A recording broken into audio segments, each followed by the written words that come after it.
Good afternoon. I was trying to do something very nice and dramatic to start us off there, but that was a bit of a stupid idea. But you know what wasn't a stupid idea? Is I've done 4 costume changes today. And I saved the best costume for last. I started off in a tux. Well, not really a tux, but a white shirt and a bow tie. Then I went Chinese. Then after I went Chinese, I went all finance bro. And I went and walked at an Instagram live stream, finance bro. And now, ta-da! Cultural enricher. Got the nipples poking out. Looking very fine. I've got my beautiful, this is my drawing that I did of a very important person. I have to get some water because I'm actually really thirsty. Hang on. Let me just put this down here. I'm going to play some bagpipes though in a second. Obviously, we don't get any people on here. Here, you get to stare at my balls for a little minute. I know that's what you're all here for. Please balance. Please, come on. Please balance. Please, please. It's not working. Let me jump it on there.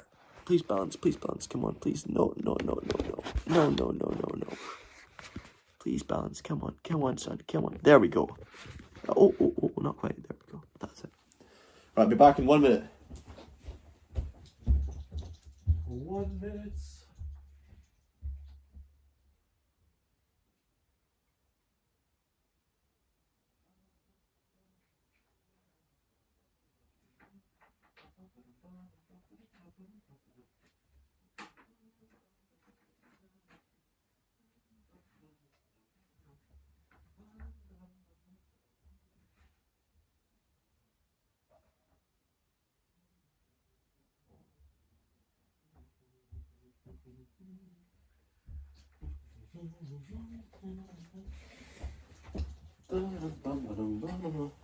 Very important.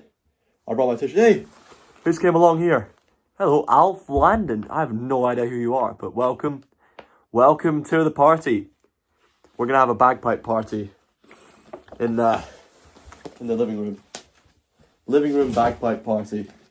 Not gonna be too long because I don't want to play past 9. It's a weekend, but I'm not gonna play past 9.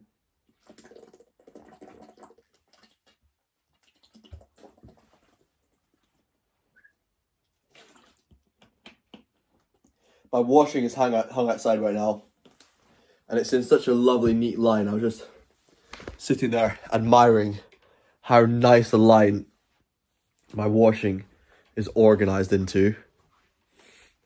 It's very, very satisfying.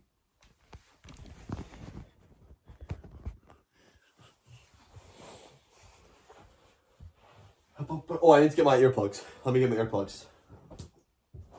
Oh, she has the power.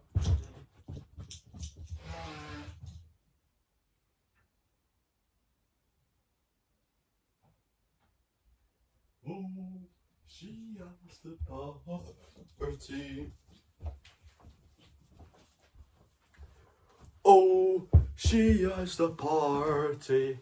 Look at me, look how skinny and tiny I am all of a sudden, now that I'm wearing this little, dinky little skin-tight t-shirt. It's very out of character for me, by the way. That's why I didn't sell these or advertise these, really, is because although I did make them, and we could technically print them out for as much as people want them, it's not really what I want to promote. I don't want to promote, like, skin-tight t-shirts. It's cool, don't get me wrong. I like the fact that I've got a thing that says Cultural Enricher, and that I can show this off to people and reference that crazy fucking video I did. That's probably my favourite video I've done, by the way.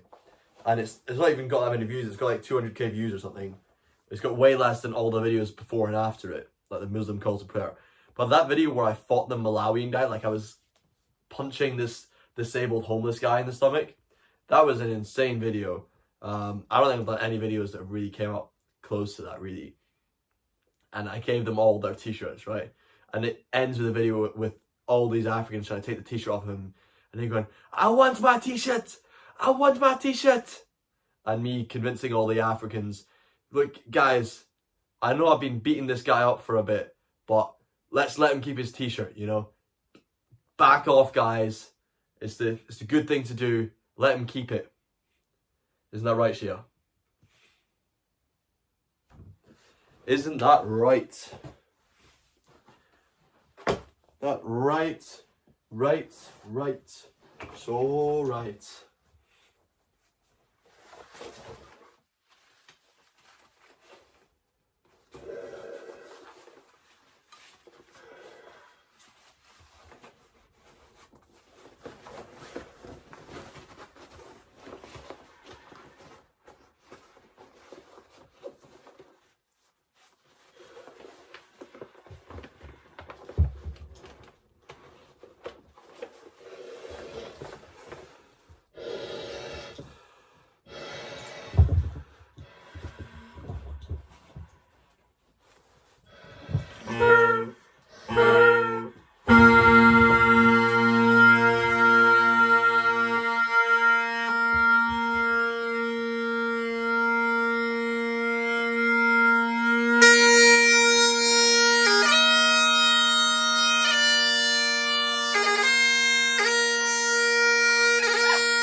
We've got written here. This guy said hello. He said, "Do you know who's letting them into your country?" And he's put lots of stars of David. And Loca Chica said he's good. Thank you very much, Loca Chica. I still don't think I've ever put a face to your name, but I appreciate your support. Yeah, I'm not in a position to adequately discuss the controversies around the Jewish religion. But if you wish to do so in the live chat, then you're very much welcome to do that. But please focus on keeping discussion tasteful, intellectual, accurate, and considerate. Because it's very easy with these subjects to veer when you see something so outrageous and so horrible. It's very easy to veer into very excessive amounts of slandering, which can be very harmful, and they don't help your message as much as they might feel like you're helping your message when you say them. So Robin, did you see that guy who almost yeah, I saw that stuff. Yeah.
this is the thing, is I was improving a lot quite steadily over the last couple of months, but I was not attending the gym very much.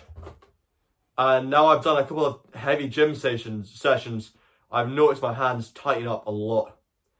And I need to find a way to adapt around it, because gym is very important to me. And I know lots of people who attend the gym very seriously and work out for much longer than I do, and they're very strong, and they are very good bagpipe players. So this is a challenge I need to work through and identify how I can optimize for both a healthy amount of gym attendance and not tensing up my bagpipe playing. I think I'm going to play those tunes again, that jig and that reel again, because I really want to be able to compete with that, and it's just not sounding good. Really just not sounding good.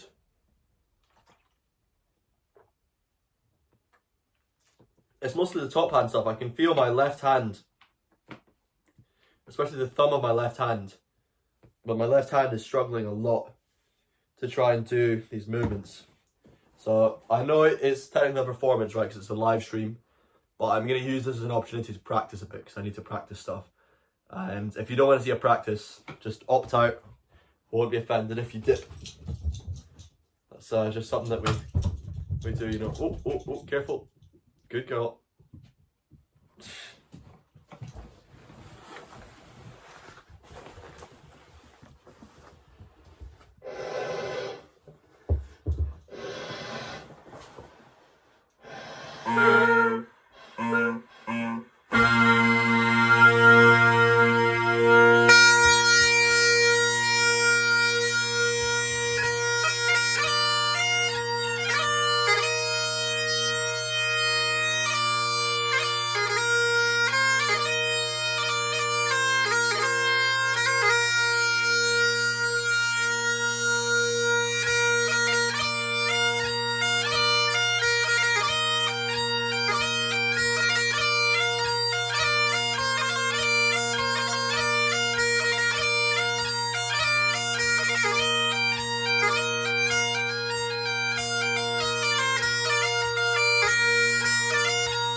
You can hear what needs work there. What are you writing here? Hello, Robin. Hello, government drone. What's the dog's name? Shia is her name. Megatron.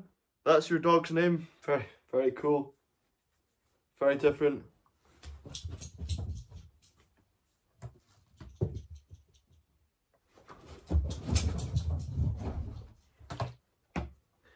Very different. My dog's name, I believe, is the Gaelic word for peace. If you notice on my Instagram live stream, I met a diplomat just about an hour ago. She is the reason that my dog is called Shia, because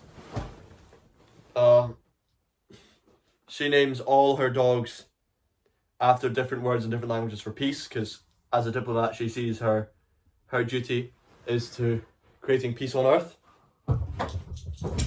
and she suggested that we use the Gaelic word for peace for our dog. So Robin Alderhood, that's me.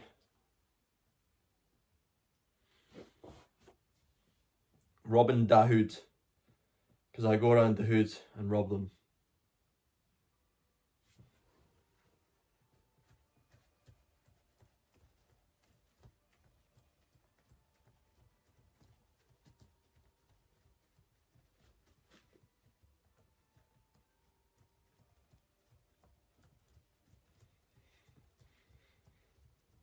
I want to do the last part of that reel again.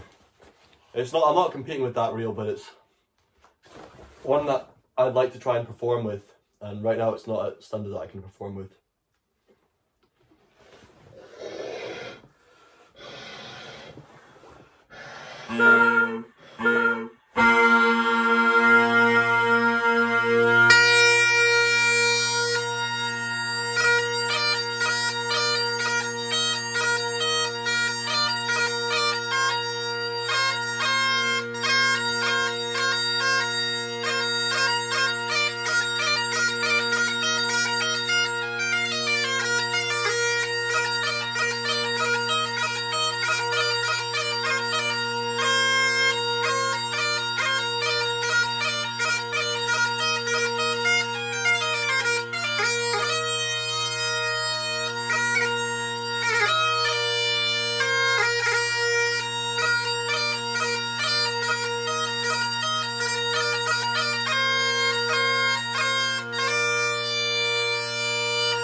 What? But she goes a boogie. Oh.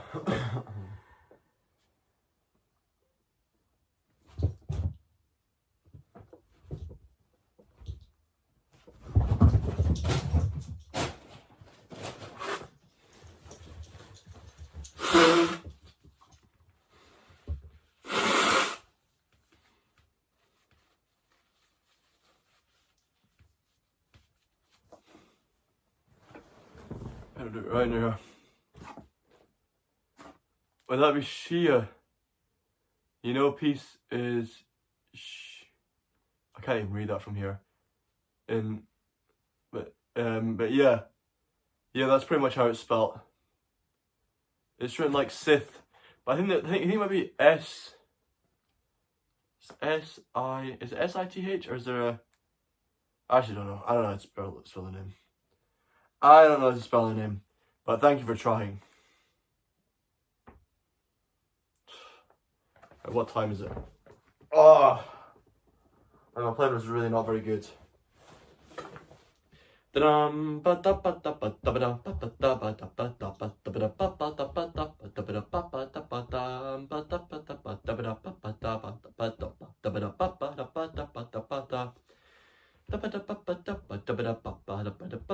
been the first part is the really bad part.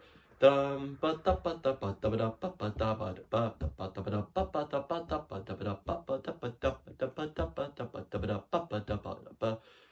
I think that sort of what triplet strike sort of thing I do.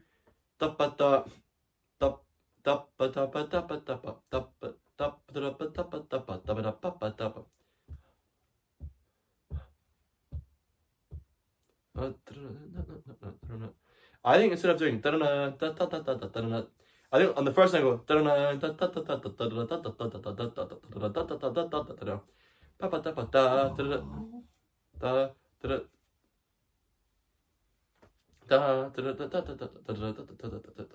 doesn't work.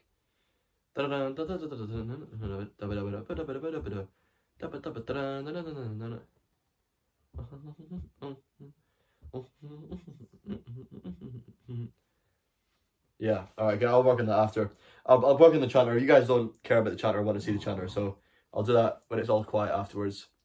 What are you saying? Robin, you never responded to my message about Celtic language. I could learn some. So if you want to learn a Celtic language, the main options which I'm aware of are Scots Gaelic, Irish Gaelic, and Welsh. I don't know so much about it. I suppose there's probably at least dialects of French spoken within Brittany, and maybe dialects of Spanish spoken in Galicia, but I don't really know about those areas. I guess it's possible there may be languages there, but definitely those are the three that I know, that people that I know speak. Of which, well, what is the most functional? I mean, Scots Gaelic has a lot of opportunities, actually, in media.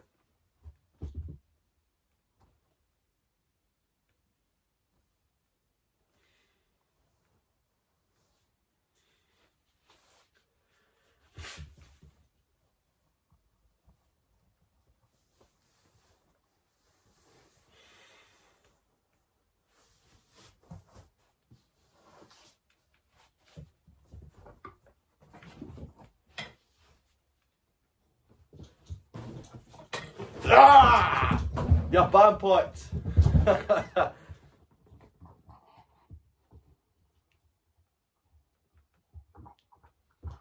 Alright, so I'll do the march, and maybe we'll do the Spain reel as well if I can, but I can make it through to the march nice and slowly. Keep it relaxed, open to lose, Robin. Question and answer. Dum, ba-da, dum, ba-da, dum, ba-da, dum, da-da.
work to be done there. And although I wasn't playing necessarily overall as well as I did in my competition, I was playing my competition tunes there, and I fixed a lot of the mistakes and all the issues that were there in my competition. There's a number of rushed notes, a number of crossing noises which I've eliminated, and sort of nicer question and answer. The final part of the march for once is sounding really good, which normally sounds really snatched. And obviously I'm sure when I listen back to this recording, I'll hear a lot of issues in the last part of the march. But overall for me, I'm really happy with the direction we're seeing there. So I'm going to call that an end to the practice, and I'll now play some tunes that you guys demand. So let me know if there's any tunes you would like to hear on here, and I can play a couple of sort of nice fun ones for you now that we've done a bit of the tough stuff. What's my favourite tune to play on the pipes? Well, it's a funny one because I always like the tunes that are newest to me the most. So the tunes I'm enjoying the most generally at the moment are tunes which are new, so I'm not necessarily playing them the best.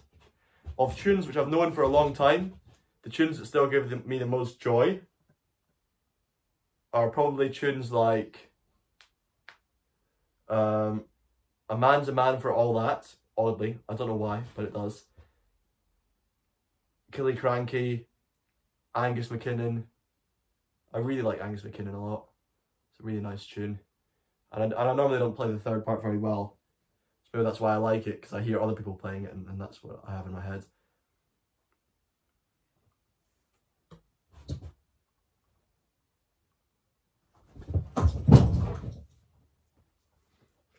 Four. Alright. You'd like to hear... What's that say?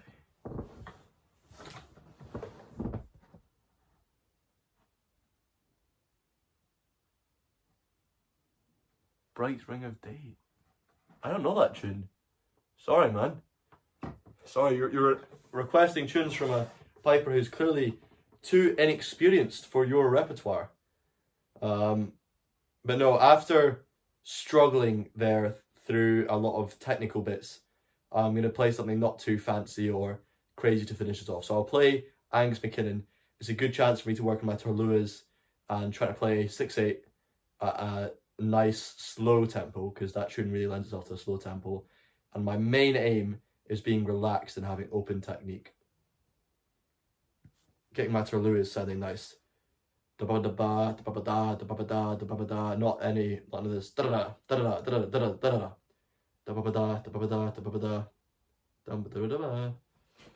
Should do some Kunluas as well. Really practice Kunluas, because I need to learn how to play Kunlua and bubbly notes and Kunlua max and all this stuff soon. So I want to get into Pibroch. I'm learning with Billy Geddes, the wonderful man, and he's doing a brilliant thing for me. Very, very patient man. Very patient with all my antics. Right. Shall we give it one more blast here? Angus McKinnon.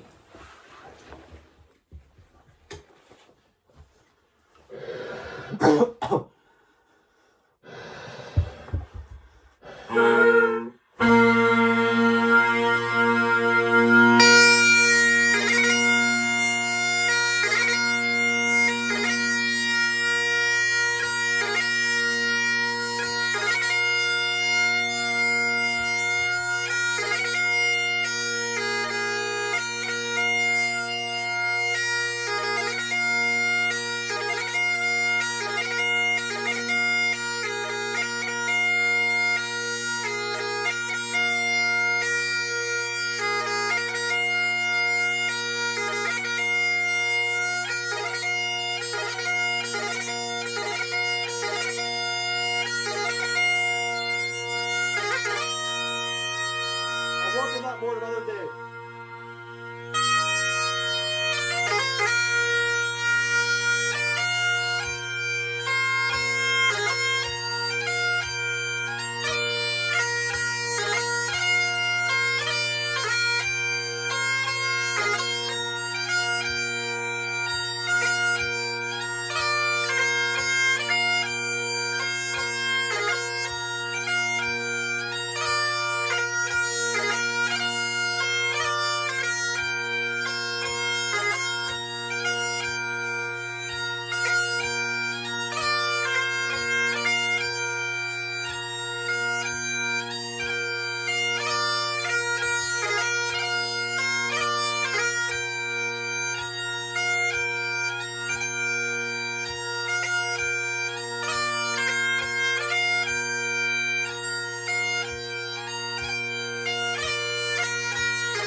And we're off.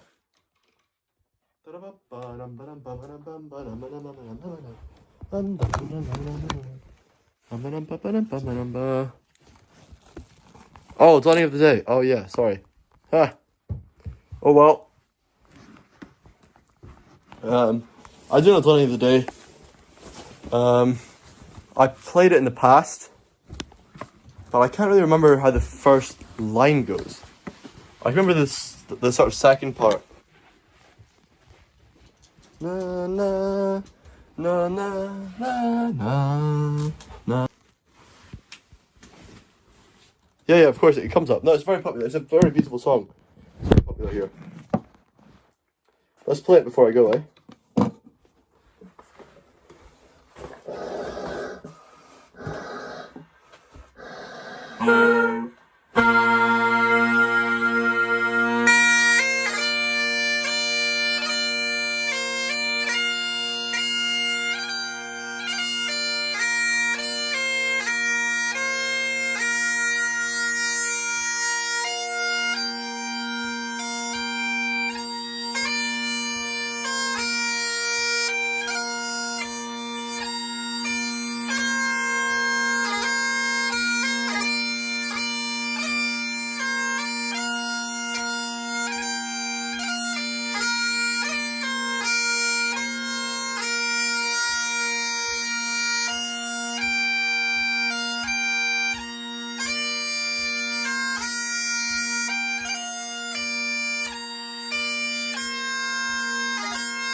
Yeah, sorry, my grips have been very weak today, of all things. I was expecting my toulouse to be the problem, and I was so focused on my toulouse, but my grips were a big problem. And that Angus McKinnon tune and everything, it was a big problem with those grips. Ugh. This is the reason, by the way, I've been through so many t-shirts today. It's because I keep sweating so much, and I keep taking them off. And then when I go to put on a new t-shirt, I always put on a different one. Oh, no. It's just such a beautiful song. I wish I could play it more nicely. It's a really nice song. Num ba ba na ba ba na na nan da nan da nan da. Yeah, I've heard a lot of stuff of that. There's a piper on TikTok who lives in Boston. I think he works some tradie job in Boston, and he's like a decent piper. He's not like mind blowing piper, but he's properly got his shit together and tunes very well and plays well and everything, and does little stories with his pipe stuff as well, which is really cool. Anyway, I like the guy a lot. I respect him, like his stuff, like his little gift, and he is doing lots of stuff with organs in churches there, it seems. And I've seen him do Amazing Grace, I've seen him do Highland Cathedral, and I've seen him do Dawning of the Day as well in a cathedral. I think it was a cathedral, maybe a church, and there was an organ accompaniment, and it's just incredible. Obviously a very tough thing as a bagpiper to have your pipes in tune with an organ, because the organ doesn't compromise and the bagpipes don't compromise either. But when it does work, it's very beautiful, and I think he did it well. I think he did it better than, remember Ross Ainsley did it for a gig in the museum in Glasgow or something like that, and I don't know if it was just a rush setup or something, but anyway, it went pretty badly, and it's obviously tough to get right. Ross Ainsley is a fantastic piper, but that doesn't necessarily mean that he's got it together in terms of collaborating with an organ, because it's a rare thing that pipers do, and it doesn't mean that it was his fault either. It could have been easily somebody else that caused that situation to go awry in the way that it did. Whoa. There's a heat wave, so you've just kept your shirt off after sweating through it. Yeah, I've kept taking off these shirts and then putting on new shirts. So all the people that I've been speaking to today in meetings have all seen different ones. I was like wearing a white shirt with a bow tie, then I was wearing this like Chinese gown, then I was wearing my Finance Bro blue shirt, and then I wore my Cultural Enricher shirt. I don't know what's left. I've got my laundry on, so I'm washing all my normal clothes that I normally wear. So I decided to sort of switch it up, you know, get to the real bottom of the wardrobe and rip out all the sort of clothes you wouldn't normally wear, which is quite a fun activity. Feels like being a little girl all over again. Once upon a time, do you guys know I was trans, by the way? I had somebody reach out to me asking about my friend, right? A male friend of mine who I've known for a couple of years, asking if he was transgender. She was saying she was transphobic, right? And not transphobic as in she like beats up transgenders or gets very angry at them, but just transphobic in the sense that she's really scared of transgenders and she can never really seem to trust them. She always looks at them and she's always trying to figure out whether they're transgender or not, and she really has a deep distrusting. And she was asking me if my friend, she was asking me if this friend of mine was transgender. I'm like, he's definitely, if he was transgender, he's had everything reconstructed very, very, very well. But I get it commented all the time. People say, "Oh, are you a lesbian?" I've had lesbians ask me if I'm a lesbian, hoping there's an off chance that I'm a hyper masculine woman. as you can tell, you know, I look hyper masculine. It's the type of woman I would be. I'm a hyper masculine woman who loves who loves other women. But unfortunately for them, I'm not. I'm not a lesbian. Oh, good thing I stopped. It's nearly 9:30. That's outrageous. Right, I'm going to make some food now. Shall I stay on the stream and chat to you for a little bit? While I'm making some scran. Some scran for the man. Oh, I should feed the chicken. Hang on, I need to feed the chicken. Let me feed the chicken first. Chicken scran before jobby scran. Although what I will do is eat some yogurt. Not gonna lie, you did think for a second, the first time you saw your vid, you might be a lesbian woman. No! No, you did not think that. No. No. Oh, fuck, man. Oh, you see my tits as well. Oh my god. Whoa. You did not think I was a lesbian woman, man. That's so brutal. See, it's comments like that I hear that make me think I need to start taking testosterone. But to be honest, if I started taking testosterone, I'd probably get even bigger boobies. I'd have very big ones. That's brutal, man. See, lots of people think that. Lots of people say that. And it does bother me. It winds me up. Because one of the things is, at the gym, I progress pretty well in terms of strength, right? I'm actually quite strong, but I look tiny. Like, if you were to look at my physique right now, you probably wouldn't think I even go to the gym. I look like a nerd at a bus stop. I look like a nerd at a bus stop, not a gym bro. So, you wouldn't imagine that. And you know, it's always tough when you look at these people who go and they over-medicate themselves and they get such insane results. But I always remind myself about the long-term effects. And I've managed to keep myself sane from temptation so far. Let's try and keep it in that direction. You know what doesn't help? I'll tell you what doesn't help, right? See my hair? I've got these cowlicks things, which is a genetic sort of thing, just the way my hair grows in. But it naturally makes my hair very curvy. And because my face is kind of already a little bit on the chubby side, having very curvy hair makes it like too many curves, if that makes sense. You know, when you look at something, you like a balance of curves and straight lines and straight angles, basically. So if you have a very soft face, soft facial features, then you want very rigid hairstyle to balance that out. I've gone like super rigid and it was too much, but when I'm out the shower and I've just, you know, sort of done my hair, anyway, it looks like that. And I look a lot less lesbian when I'm just out the shower, put it that way. But,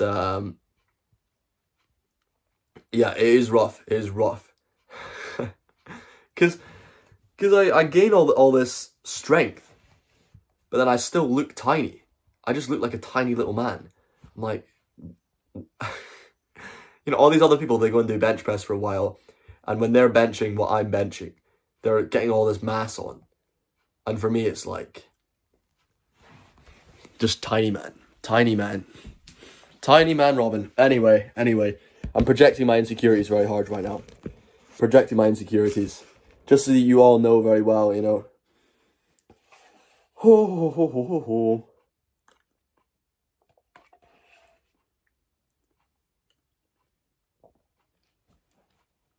Robin bagpipes.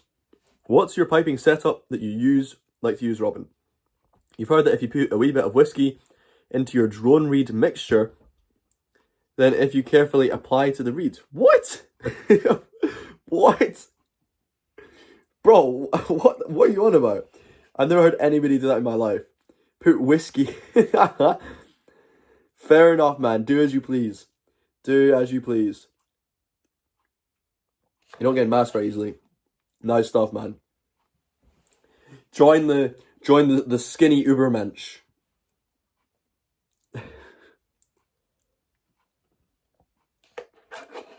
Well, I'm actually gonna marry somebody who's half Jewish, half Nazi. So I can be a bit of everything. My kids will be everything. She's blonde as well. You're making your chanters drink whiskey. Apparently this guy is, yeah. I actually prefer to feed my bagpipes haggis. I just sort of stuff it into the reeds to keep them nice and prized apart.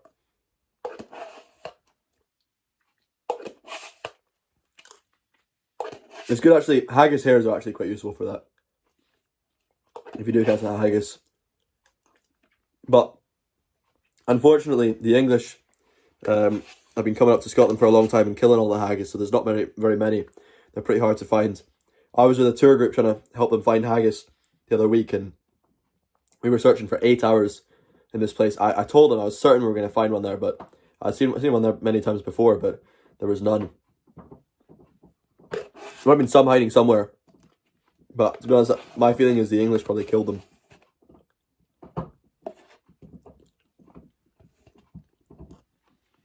It just it tastes too good. You know, the English love haggis too much.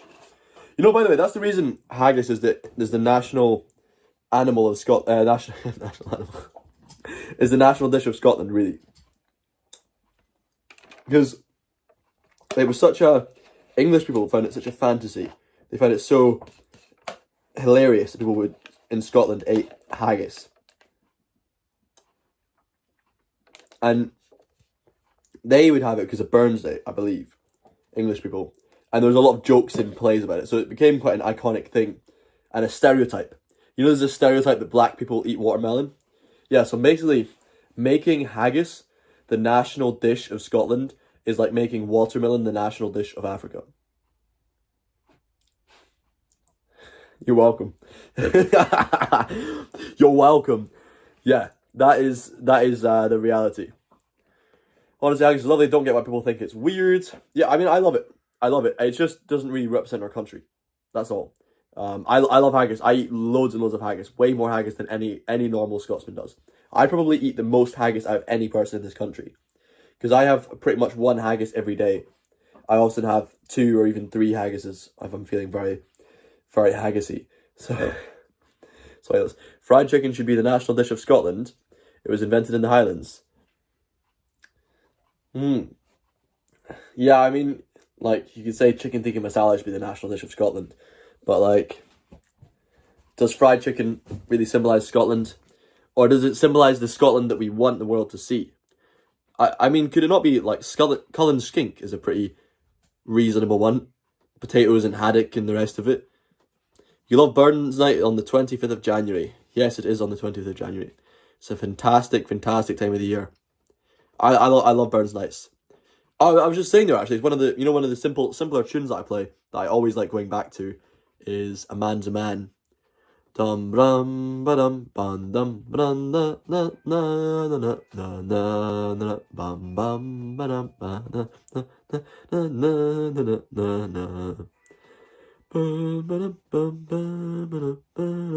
na na na. Banger.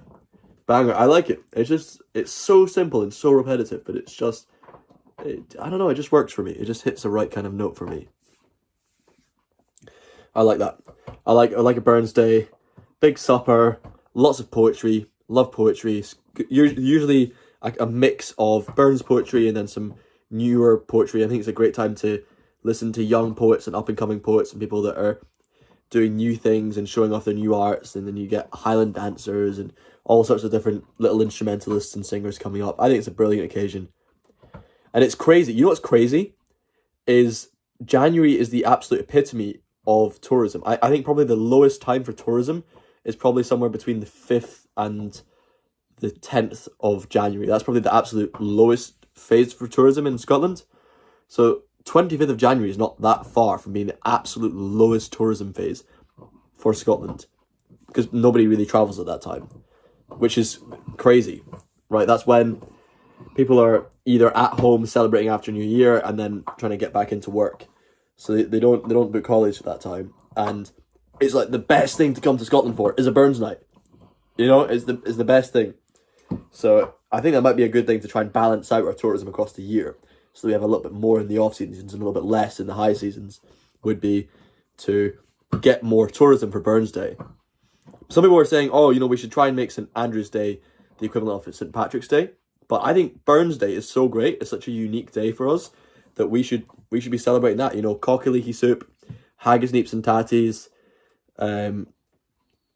shortbread and flapjacks and everything else. It's just it's a very unique celebration. Robert Burns is a fantastic man, and it just means, you know, we're celebrating a part of Scottish culture, which is an intellectual, creative side of our history. How is the situation over there in Scotland? It's brilliant. I love it. Drew Springs said, I really like to listen to Scottish accordion plays, such as the legendary Jimmy Shand. Yeah, I put on Jimmy Shand every now and then. Good. Great, cool. We've got a nice bunch here. Nice bunch. Here, I've got a question for you, actually. I was speaking to people about this on an Instagram live stream about 2 or 3 hours ago today, and I was asking people what they think about me, because people ask about my ancestry all the time, and I don't know too much about my ancestry, and I've always been uncomfortable about these sorts of sites that are like, you know, 23andMe and Ancestry.com, because they're using your data and they're collecting it all and putting it into this big place. But at the same time, I put myself all over the internet.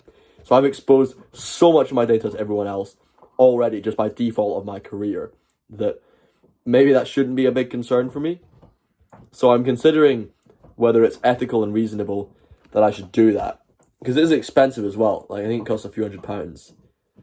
But if I should go ahead, get an ancestry test done.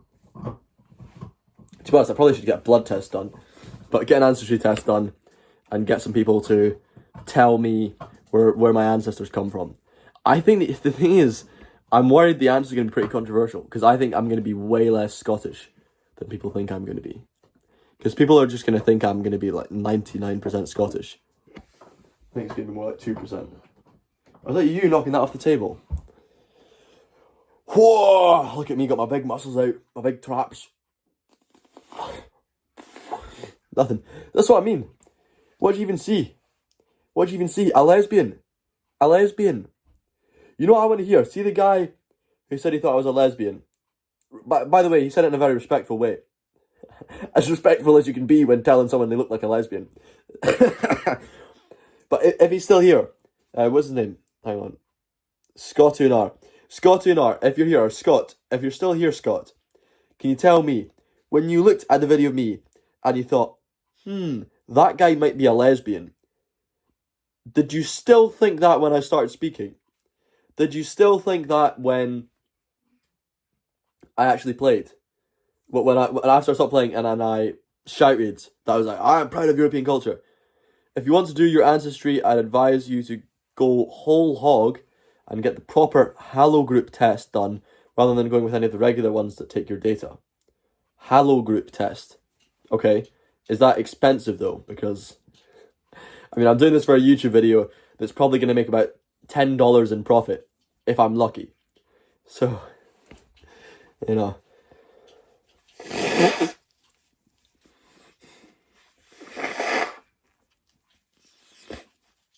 Maybe it'd be more interesting to do my ancestry and then do other people's ancestry at the same time. Like, so not just do my own. Do my ancestry and then like a group of friends or something like that, and Jamie's. Oh, I could do my mentor's ancestry. That'd be interesting, because he probably is just about 100% Scottish. I'd be shocked if he's got any Irish or American.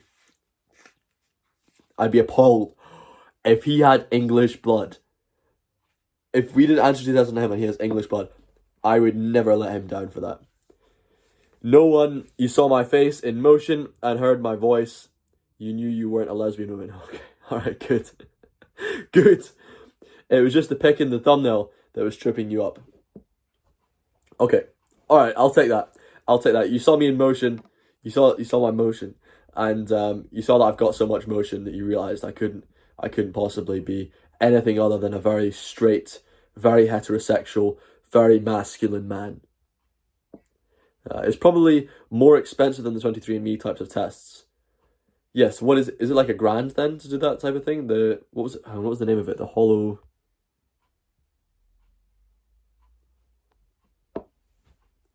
haplogroup. Okay. Right, I'll look into that haplogroup, yeah. What are your favourite 9/8 marches that you play to relax, Robin? The Battle of the Somme. Is it the Siege of Dargai? And... oh, God, I don't know. So, Battle of the Somme is dun dun dun dun dun dun dun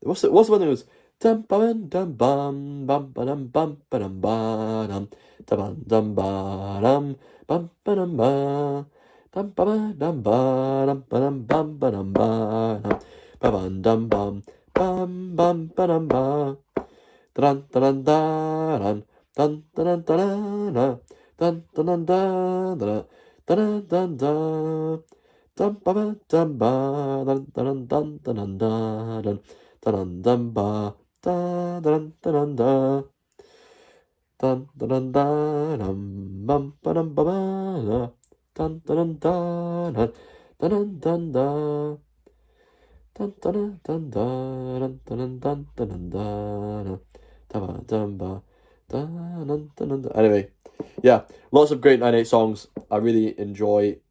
I've only got three 9/8 tunes I play, but I like them. I got them from Stockbridge Pipe Band when I played there, and they were a mess in the band, and they're not so much better now. But I enjoy them much more by myself because I can.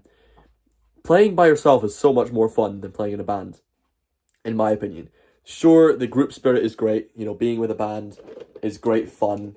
It's nice to be with other people, and you're doing all this work together. You're into a competition together. It's like going into war sort of thing. You got all this group energy. That's brilliant. That's great. I'm not objected to that. But the thing is, with a band, you literally cannot play better than the pipe major, right? I mean, you might be playing your burls better than the pipe major, but really you can't. If you try and express it more interestingly or do anything along those lines, then you're just playing worse. You're just playing worse, and you're just playing away from the band. The goal is the status quo in the band, which is just annoying for me. Whereas in solos, I feel there's an infinite amount of just focus on different areas, and what happens when I emphasize this part more, or what happens when I make this an answer to this instead of an answer to that, or compartmentalizing the Q&A to bars instead of lines or anything along those lines, which is such a satisfying and fun way to explore music, in my opinion. Oh, so nice at this time. Isn't it so nice? I might just sit outside. It's a bit chilly for going about without my stuff on, but...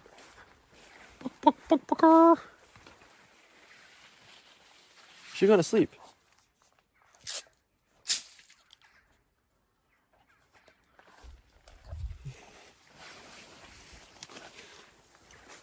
Yeah, should I sit out here for a little bit? That's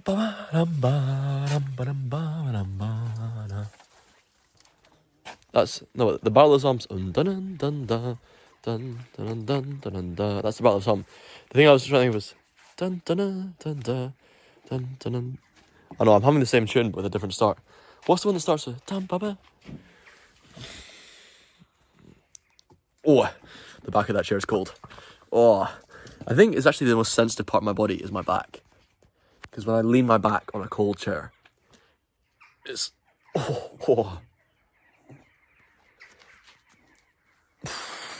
That's the coldest thing. It's the same thing in the shower. I don't know if you find this. If you're in the shower, if it's a cold shower or if it's just not warmed up yet, like hands, legs, feet, it's all fine. The thing that makes me jump and shiver is when it gets onto my back. Hey,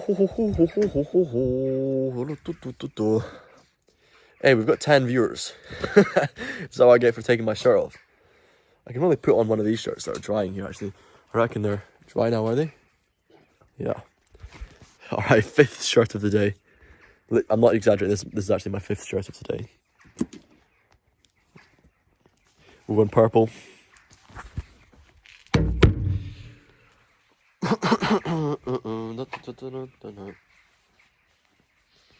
Oh, it smells nice. I've got new laundry pods today. I know you love that kind of gossip. I know that's what you come and watch Robin Bagpipes for. Hearing about my new laundry pods. What was the lone bagpiper played at Prince Philip's funeral? Very moving. Oh, at Prince Philip's funeral, I actually don't know. Was it Mist Covered Mountains? I think it might have been, I have a sensation it might be Mist Covered Mountains, but I can't remember. I know at the Queen's funeral they played, it was Sleep Dearie Sleep was the tune. And it was a tune not very many people really knew about until it was played at that funeral, and then particularly when it was popularised with The Crown. See, look at me. Like just look at me sitting here. Do I look like I go to the gym at all? Would you look at me and think in the slightest that I go to the gym? Look at me. You would not imagine, would you? I look like the most normal looking guy. Oh, it's Flowers of the Forest. Oh yes, you're right. It was Flowers of the Forest. It was. I remember seeing that video. That's beautiful, beautiful song, and obviously it's talking about the poppies. So it's a sort of war memorial kind of song. It's always played at war memorials. Dun dun dun dun dun dun dun dun.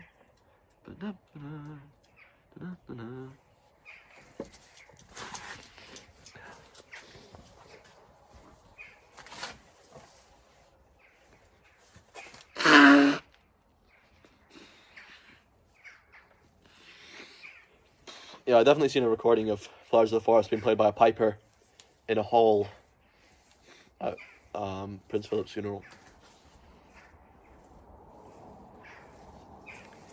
Dum ba dum ba dum bum ba dum ba dum bum ba dum ba da da da dum dum ba dum ba dum ba dum bum ba dum ba da dun dun da dun dun dun dun dun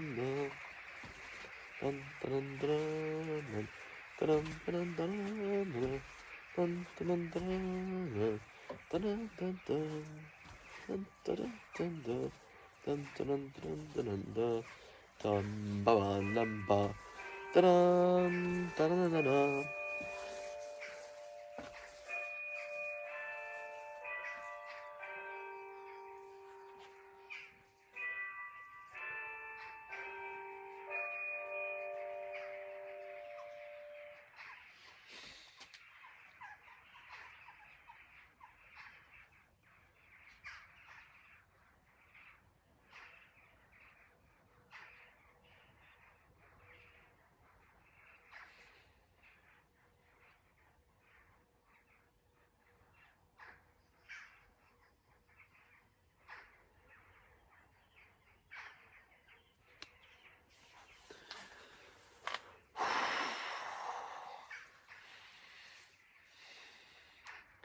So we're going with what was it called? Haplo something. I'm going to look up into the options.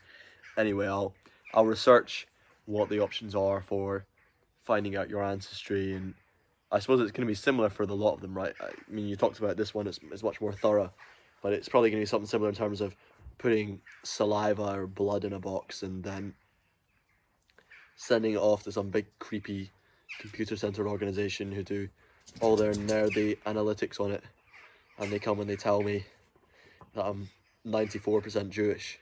You imagine you found out you were like Ashkenazi Jewish or something like that. God, what's the worst ancestry? Because I know, the thing is, I know I'm going to have lots of English blood. That's going to throw a lot of people in my audience off, and it's going to take away from my credibility as a Scotsman representing Scotland.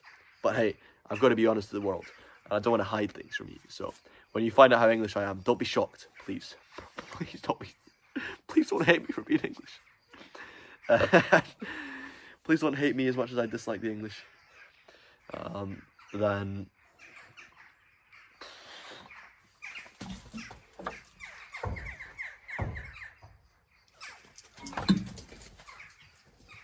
haplogroup, yeah. Generally tracks your paternal or maternal lineage, DNA. Very good. Robin Bagpipes. Have you heard of Pipe Major Ben Duncan? He's a Scottish military piper, and he's an amazing military piper, Robin. Yeah, I have actually. I do know the name Ben Duncan, and I could not put a name or a regiment or anything to that name. Ben Duncan. Ben Duncan. He's not one of the pipe majors at the castle, is he? Because I met... it was Ben something. No, it wasn't Ben Duncan, was it? It was Ben... Gosh, who was it I met? So I met a couple in the Princess Street Gardens last week who were very, very proud. A very, very lovely, very proud elderly couple. And they were telling me that they had a son who was pipe major at the castle. It was Ben something else. No, I don't know. I don't know Ben Duncan, but I'm sure I should. I'm sure I should know who he is. Go and educate me. If you found out you were Ashkenazi Jewish, you'd probably do some very unwise things. Oh no. What would you do? I mean, it's not that bad. I don't think there's any ethnicity that I found out that I'd be really worried about. I don't know if I had Gypsy heritage or like Aboriginal Australian heritage. That'd be pretty freaky. But nah, there's nothing that's jumping to mind that I actually think would be bad. I think the thing, like, I personally wouldn't mind having Jewish ancestry. The thing that would mess me up is just like, I know my audience, I know how they would react, and if they found out that I had that ancestry, they'd go, "Oh well, all makes sense now," and you know what I mean. That'd be all I would hear. I would not hear anything other than that shit for weeks and months and years. It's like, I already did it. I went and played bagpipes in Jerusalem. I played a video that got taken down for anti-Semitism. I thought it was a nice video that didn't put anybody in a bad light. But anyway, I go to Jerusalem, and then suddenly already I got all these comments on my videos saying, "You're a Jew, you're a Jew," as if the insult is not like what your beliefs are, what your political standing is, but just that this guy, well, I mean, it's to suggest that I have some genetic affiliation to the place. He's an RSDG, pipes and drums. I don't even know what that stands for. RSDG, Royal Scottish DG. Mate, I have no idea what DG can stand for. RSDG, pipes and drums. Mate, you've absolutely stumped me here. Maybe I don't know who... No, I've definitely heard the name Ben Duncan before. I've definitely heard that name before. But, I mean, it's just not gonna... It's not gonna jump out to me. And I do not know what RSTG stands for. I mean, I'm assuming it's Royal Scottish something.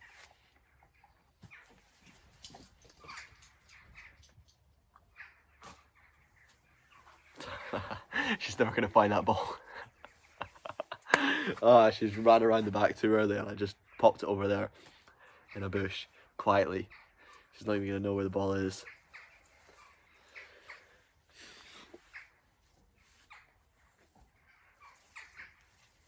It's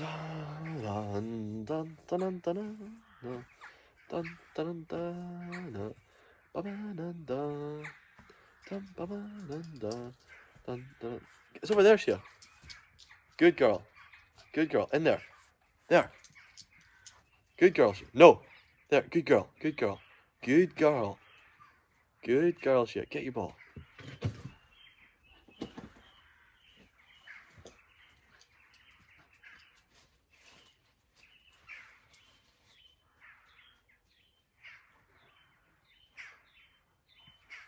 Good girl, Shia.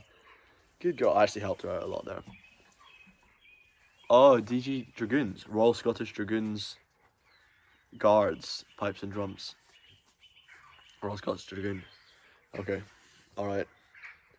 What, and they don't play at the castle? The Royal Scots Dragoon, are you kidding? They always feature at the... I swear the Royal Scots Dragoon always feature at the military tattoo. What do you mean they don't feature at the castle? I might be being really dumb here and missing something. Is the Royal Scots Dragoon not literally the biggest presence at the castle? Yeah, they're literally a key feature of the tattoo.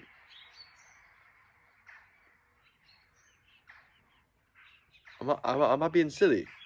Like, what am I not looking at? Dutch Vandalin Andrew. How are you doing, Dutch Vandalin? Good to see my little Red Dead Redemption fan in here. Look, we're toying with things that are on the fringes of my knowledge. I'm around these things all the time. I'm around bagpipes all the time. I'm around the military tattoo and all this sort of stuff all the time. But I don't really know that much about it. I don't really know the pipe majors in these bands.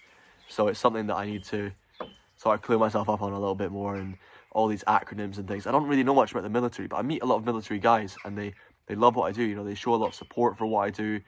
They're really incredible. I really support what they're doing.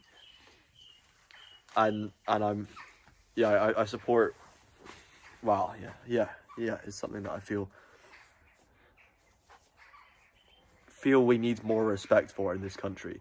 I think it's a real shame how degraded respect is for military personnel in this nation, and I really hope it's something that we can bring back in time to come, because this country is really starving for military right now, and the people who are serving there are coming back and being disrespected.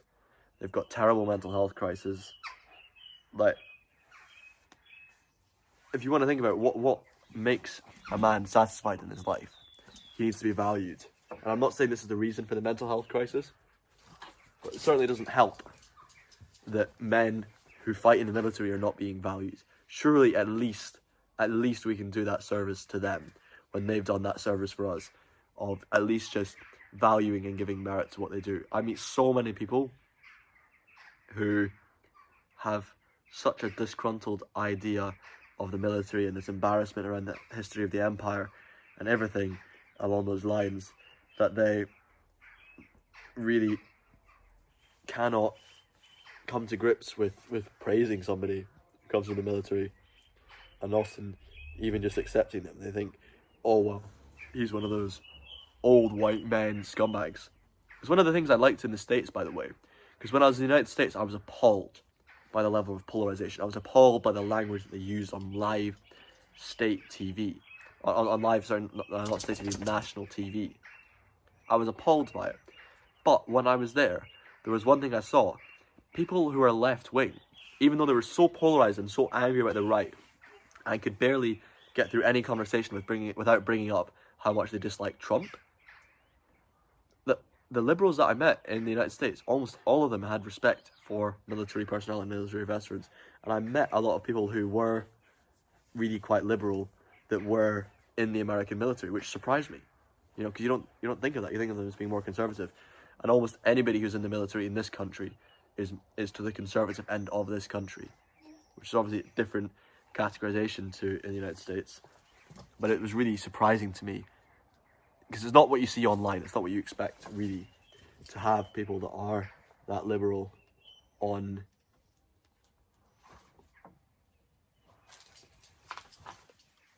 in these places. So you've seen them on NYE when they see in the new year with pipes and drums. What do you mean? You're talking about them at the tattoo? Sorry, I'm a little bit lost because I was off on some daydream rant now, and I've not been reading your chats properly, so I'm not sure exactly what you're talking about because it doesn't say the time on it there. But anyway, yeah, man. Look, I appreciate talking to you guys a lot. There's starting to get quite a few midges, and I'm noticing mosquitoes here too. You never get mosquitoes here. It feels really weird. It's like a foreign thing to me to have mosquitoes. You know, I think of that as what you get in Africa and Southern Europe and things, not here in Scotland.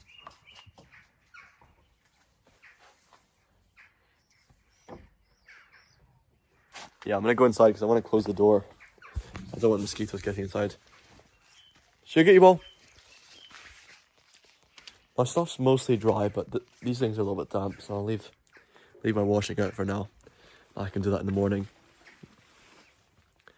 You've seen them at the tattoo as well, Robin? Yeah, I thought so. I really did think the Scots Dragoon Guards, the Royal Air Force Pipe Band, there's a number of bands you always see there. I mean, I'd be shocked if that's not the case. Or I'll let her come round when she does. Let's get some scran going. Let's get some scran going. I live for my liver. You know, some people who live, and there's some people who live right? There's some people who have fun lives, but my life is funner. Some people who live lives, but my life is liver.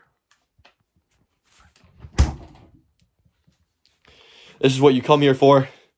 You come here for Robin's elite stand-up comedy skills, reputable across the nation. When anybody asks you why you watch Robin Bagpipes, you can tell them he's a brilliant stand-up comedian from Scotland.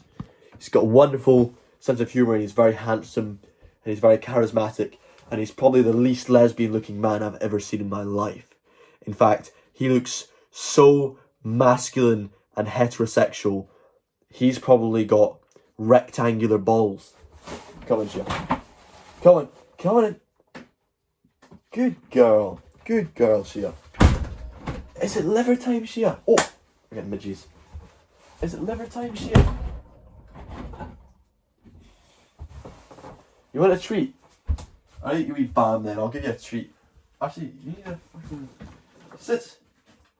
Good girl.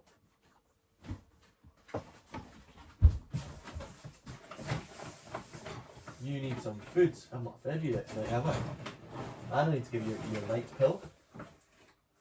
Your night pill and some cheese, Shia.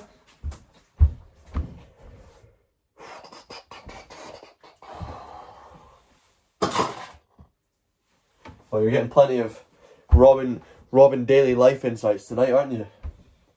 Bet you're loving that. Wash my hands. I'm a very hygienic man, as you can tell. I'm not just beautiful, I've got wonderful hygiene too. You know the reason I'm doing this live stream today is because yesterday I had somebody give a very kind donation, and I felt guilty for neglecting my YouTube live streaming audience after he gave me an absurdly kind donation, and I thought, you know, that one thing that he did is probably worth at least 10 live streams. Or 10 hours of live stream, let's say. And thanks for his very, very lovely generosity. And he did it as well with the intention of getting me a kilt as well, which I think is great. I love that. Love that. It's something that I'm actually going to do, you know. I'm actually going to use the money to get a kilt. Be good. Be good, be good, be good, be good. Be so good. Your life is living, but my life is liver. Ho, ho, ho, ho. Right. Is there any important world issues we need to discuss? before I head off, because I've got some phone calls to make. I've got some pretty exciting phone calls to make, actually. I'm looking forward to those. I'm going to get some water. Think about this. Is there any important topics, world things happening right now you want to hear me talk about that I need to address?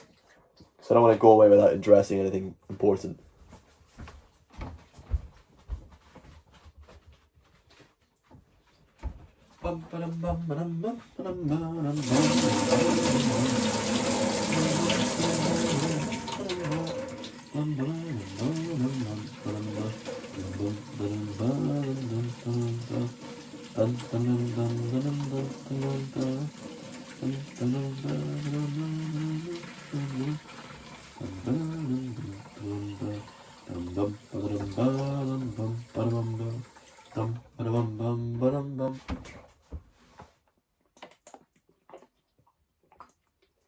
Carmelo Anthony. So for those who don't know, oh Scott, you're writing in Gaelic. I'm really sorry. I know I should speak Gaelic, but I don't speak Gaelic. Again, another huge knowledge gap for me. I'm learning Gaelic right now, but I can say very, very, very little. Can I read anything from what you've written? Well, I can read I must away. But thank you very much for coming on, Scott. I'm glad we were able to hear from you. And maybe next week I'll be a little bit more versed in diet in Gaelic to the point I can understand at least some basic greetings decently. So yes, so Carmelo Anthony, this is the guy. He was a black guy who killed a white boy at a sporting event in the United States. And I don't know if has been any updates on it recently. Is that what you were saying? There's been something recent happened with the, has he been tried or something like that, or sentenced to jail, has he? There was a lot of outrage about it because it was just such a brutal murder, and the race issue played into it a lot, so it was used by politicians a lot to talk about these issues. Ceremonial piece I'd like to play. Well, I was talking about a good ceremonial example is New Year. Love playing Auld Lang Syne. Burns Day, not long after, playing often Auld Lang Syne, but playing Rantin' Rovin' Robin, A Man's a Man, and Scots Mahey. So there are some good ceremonial tunes. Other ceremonial tunes. What else did I play? For specific ceremonies, also Happy Birthday, but that's a bit of a shit song. It's not Scottish. What is ceremonial tunes? I mean, I do Christmas shit and all that kind of stuff. Flowers of the Forest for memorials. Funerals, usually you'll hear we'll do Amazing Grace. End up getting asked to do Highland Cathedral quite a bit of funerals nowadays. Sky Boat Song as well, but that's not ceremonial. That's just Outlander fans. Oh, that's Irish, not Scots Gaelic. Okay, so it's even more weird for you to read. Good luck with the Gaelic, though. Thank you very much. No, I appreciate it, man. I've got lots of people around me who are great Gaelic speakers, and I'm trying to take their advice and learn from them as much as possible. Because the tough thing is, all the resources online, the likes of Duolingo and BBC Alba, get criticised very heavily for modernising everything. And whilst I'm trying to throw myself into just the modern Gaelic, because that's what I can access, to get myself as much foundation as possible, I'm very aware that just about every single thing that I learn, my mentors are correcting me and telling me, well, actually, we don't really say those kind of things. We wouldn't say, like, Kimura Hao, for example, they're like, you would only say that to somebody if they were in hospital and sick, right? That's what that's what my mentor said anyway. So he mocks a lot of these typical Gaelic speaking sort of things that you tend to see.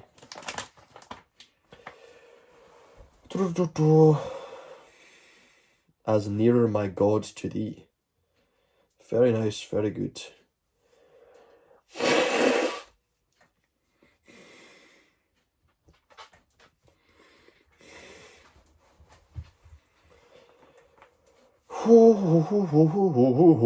Right, I feel like that's everything then. I've really enjoyed speaking to you. Really enjoyed you all coming on. I had a good little chat. Got to know you a little bit more. A little bit more people coming on. Gaelic speakers. I love having Gaelic speakers on. I wish there was more Gaelic speakers in this country. I wish I was a Gaelic speaker. It's something that I would love to promote and love to support. I'd love to meet more people, by the way, if they are in those sort of communities and sectors of life. That's me gonna head off now. Thank you so much to everybody for coming on, and I will speak to you all another time.